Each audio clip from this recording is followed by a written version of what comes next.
알고리즘이라는 단어는 9세기 페르시아 과학자 알콰리즈미의 이름으로부터 유래되었습니다. 우리가 일상생활에서 당연하다는 듯이 사용하고 있는 숫자 시스템은 아라비아 숫자 시스템입니다. 바로 이분이 아라비아 숫자로 계산하는 방법에 대한 책들을 쓰셨고 후대에 전달되면서 알고리즘의 어원이 된 것이죠. 최근에는 컴퓨터 프로그래밍과 관련되어서 더욱 그 중요성이 부각되고 있습니다.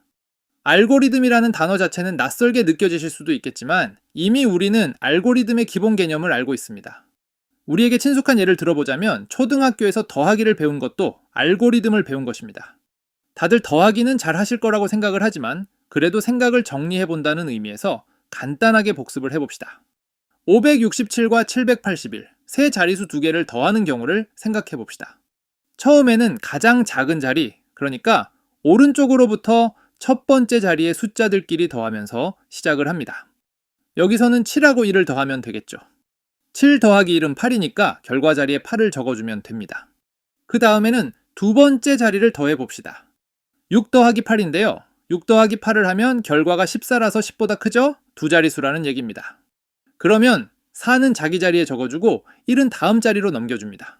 참고로 숫자 넘겨주는 것을 영어에서는 carry라고 합니다.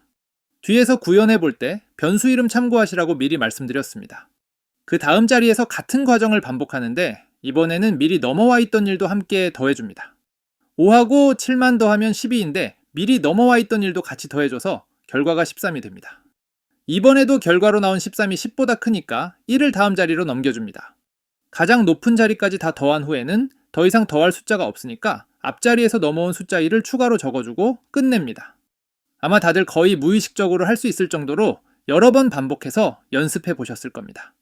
여기서 잠깐 생각을 정리해보면 좋을 것 같습니다. 강의를 보시다가 전구가 나타나면 잠시 영상을 멈추고 생각하는 시간을 가져보세요. 정답을 맞춰야 하는 것이 아니니까 부담 없이 잠깐 생각해보는 행위 자체만으로도 충분히 도움이 됩니다. 저는 이렇게 정리를 해봤습니다. 이게 딱 정답이라기보다는 이 정도면 이 글을 보고 다른 사람들도 더하기를 할 수 있겠구나 정도로 보시면 됩니다. 이렇게 어떤 일을 하는 방법을 여러 단계로 나눠서 정리해둔 것을 알고리즘이라고 합니다. 특히 요즘에는 컴퓨터에게도 일을 시킬 수 있도록 잘 정리하는 것이 우리 인류에게 매우 중요한 능력이 되었습니다.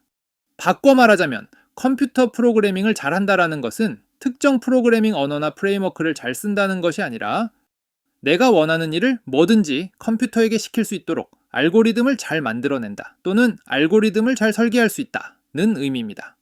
컴퓨터는 단순 계산에 강하기 때문에 우리가 알고리즘만 잘 정리해서 알려주면 놀라운 일들을 해낼 수가 있습니다. 예를 들어서 우리가 앞에서 정리해놓은 더하기 알고리즘을 사용하면 아주 큰 숫자들도 빠르게 더할 수 있습니다.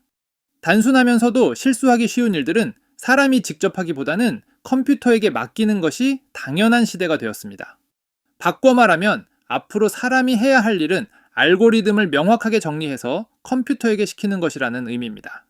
그런 의미에서 우리가 아주 잘 알고 있는 더하기 알고리즘을 컴퓨터에게 시켜보도록 하겠습니다. 앞에서 자료구조 공부하신 분들은 자료구조를 하나하나 만들면서 기초적인 프로그래밍 연습을 해보셨을 겁니다. 여기서부터는 알고리즘 공부의 효율성을 높이기 위해서 자료구조가 필요할 때는 표준 라이브러리를 가져와서 사용하는 방식으로 진행하겠습니다. 세세한 사용법들은 제가 준비해놓은 예제 코드 한번 쭉 훑어보시면 될 것 같고 여기서는 낯설게 느끼실 만한 것들 몇 가지를 짚어드리겠습니다. 자료구조에서는 여러 가지 문자열 연산들을 직접 구현해 봤었는데요. 여기서는 간단하게 std 스트링을 가져다가 사용하시면 됩니다. include 스트링 해준 다음에 마치 스트링이라는 자료형이 원래 있었던 것처럼 편하게 사용하시면 됩니다. 여러 가지 편의 기능들이 대부분 미리 구현이 되어 있습니다. 예를 들면 마치 배열인 것처럼 인덱싱으로 글자들을 하나하나 접근할 수 있습니다. C 언어 배우신 분들은 문자열이라고 하면 맨 뒤에 널 캐릭터 포함된다고 배우셨을 겁니다. std 스트링의 내부에는 글자가 몇 글자인지를 별도의 변수로 저장해두기 때문에 널 캐릭터가 필요하지 않습니다. 사이즈 함수를 이용해서 문자열에 글자가 몇 개 들어있는지 알 수 있는데요. 널 캐릭터가 포함되지 않는 글자 수라는 거 정도만 주의하시면 나머지 자잘한 사용법들은 어렵지 않게 파악하실 수 있을 겁니다. 요즘에는 콜론을 이용하는 for each 문법도 많이 사용을 합니다. 마이스트링에서 글자를 하나하나 꺼내서 문자형 변수C에 넣어주는 방식입니다. 파이썬을 먼저 공부하신 분들은 하나하나 인덱싱해서 가져오는 것보다 이런 방식이 더 익숙하실 것 같습니다. 문자열 같은 컨테이너 안에 들어있는 객체들을 하나하나 접근할 때 이터레이터라는 것을 만들어서 간접적으로 접근할 수도 있습니다. 포문 안에서 시작과 끝을 의미하는 begin과 end가 어떻게 사용되는지 봐두시면 될 것 같고요. 실제 문자의 값을 가져올 때 이터레이터 i 앞에 별을 붙여서 역참조, 디레퍼런싱 하는 것도 한번 봐두시면 될 것 같습니다. 더 구체적인 사용법은 뒤에서 나올 때마다 그때그때 알려드리도록 하겠습니다. 참고로 파이썬에 나왔던 이터레이터와 내부적으로 같은 원리입니다. C++는 변수를 만들 때 자료형이 뭔지를 명확하게 지정을 해줘야 하는데요. 오토를 사용하면 등호 오른쪽의 문자열 리터럴로부터 알아서 결정하도록 할 수 있습니다. 예를 들어서 정수 1, 2, 3이다 그러면 정수형 변수를 만들고 싶은 거구나 하면서 알아서 추론을 해줍니다. 이터레이터를 초기화할 때 이터레이터 타입을 매번 외워서 타이핑하는 것은 번거로운 일입니다. 이럴 때 오토를 사용하면 편하기도 하고 가독성이 좋아지는 장점도 있습니다. 스트링 외에도 다양한 자료 구조들을 가져다가 사용하실 수 있는데요. 예를 들어서 일반적인 동적 배열이 필요할 때는 벡터를 사용하시면 됩니다. 수학적인 벡터 기능은 없기 때문에 이름만 벡터고 거의 동적 배열이라고 보시면 됩니다. 그 다음에 연결 리스트가 필요하다면 리스트 사용하시면 됩니다. 저장되는 객체들이 여기저기 흩어져 있는 구조라서 인덱싱이 안 된다든지 하는 성질들은 우리가 자료 구조에서 배운 대로입니다. 세세한 사용법들은 이런 게 필요할 것 같은데 싶으면 대부분 이미 구현되어 있는 것들 가져다가 쓰실 수 있을 거고요. 실습하면서 사용되는 것들은 뒤에 가서 필요할 때마다 제가 하나하나 소개를 해드리도록 하겠습니다. 실습 환경은 자료 구조하고 비슷합니다. 강의 제작에는 비주얼 스튜디오 2021을 사용하였고 맥북으로 공부하실 분들은 비주얼 스튜디오 코드나 엑스코드를 사용하셔도 됩니다. 예제별로 비주얼 스튜디오 프로젝트를 전부 따로따로 만들어 놓았기 때문에 자잘한 환경 설정에 시간을 쓰실 필요 없이 딱 머리 쓰는 부분에만 집중을 하시면 됩니다. GitHub 링크는 영상 아래에 적어두겠습니다. 각각의 실습용 코드는 크게 두 부분으로 이루어져 있습니다. 하나는 여러분들이 직접 작성하셔야 하는 부분이고 다른 하나는 구현이 제대로 되었는지를 확인해주는 부분입니다. 직접 구현해야 하는 부분은 빈칸 채우기 형식으로 미리 준비를 해놓았습니다. 코딩 테스트하고 비슷한 면이 있는데 테스트 케이스들을 치밀하게 준비해 놓지는 않았고 대신에 디버깅 연습하기에 편리하도록 이것저것 도움될 만한 힌트를 넣어놨습니다. 문제풀이 연습은 나중에 따로 하는 것이 효율적이기 때문에 여기서는 기본적인 개념을 습득하고 디버깅 연습을 하면서 편한 마음으로 진행하셨으면 좋겠습니다. 프로그램이 실행될 때 가장 먼저 실행되는 메인 함수를 보겠습니다. 메인 함수의 첫 부분은 어떤 입력에 대해 어떤 출력이 나와야 하는지를 미리 적어놓은 테스트 케이스들입니다. 예를 들어서 첫 번째 테스트 케이스는 12 더하기 34입니다. 예상되는 결과는 46입니다. 여기서 하나 봐두셔야 할 것은 정답 확인을 위해서 더하기는 정수로 하고 있지만은 toString을 이용해서 결과를 다시 스트링으로 바꾸고 있다는 점입니다. 그러니까 우리가 구현하려고 하는 기능은 입력도 스트링이고 출력도 스트링이라는 의미입니다. 그 다음에는 주어진 테스트 케이스들에 대해서 결과가 예상한 대로 나오는지를 확인하는 부분입니다.